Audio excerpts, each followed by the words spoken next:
Good morning, good day po sa ating lahat mga kadilbok. Ayan, andito po tayo sa ating garahe at ginawa nating workshop ito habang wala yung sasakyan. So, may project po akong ipiflex ko sa inyo.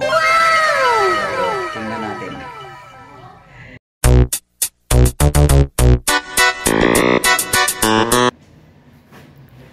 So, meron po tayong ginagawang shelves. So, ito ay letter S. Ito. Oh, yeah! Ginamitan po natin ng plywood na 3/4.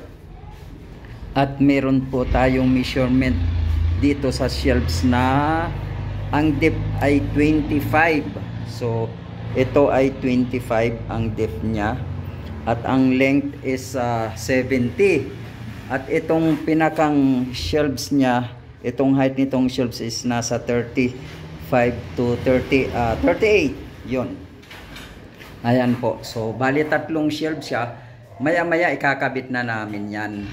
May kasama ako at kumakain pa siya. So, ayan. Ginagawa namin dito. At yan ay design po natin. Pero hindi po natin din drawing. So, hindi na tayo nagdo-drawing ano. Ginagawa na lang natin sa actual. So, konting sketch.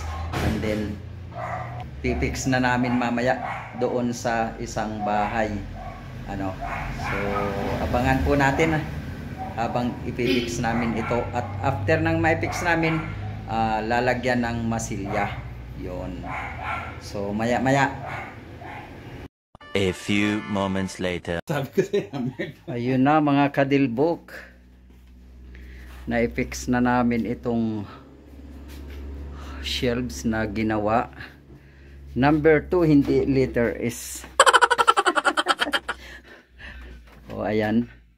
So masilya na lang ang kulang niyan. Nakahanging siya. So ang thickness niyan is nasa 6 cm. So ayan. So masilya na lang ang kulang niyan.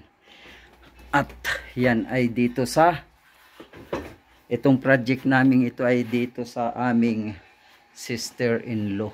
Ayan. So marami siyang pinapagawa.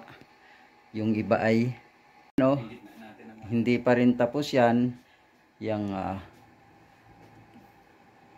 TV display. Ayan, meron pang idadagdag na kami dyan na ano, parang column na metal. So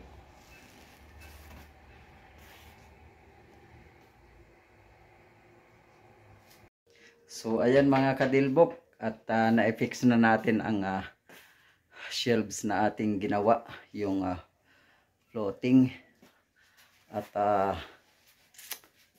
ipiplex ko sa inyo pag ito'y na-finish na. So, thank you sa inyong panood. Sabi nga ng inyong Delbo Crew Vlog Official, saan ka man naroon, mag-ingat po tayo. Bye-bye!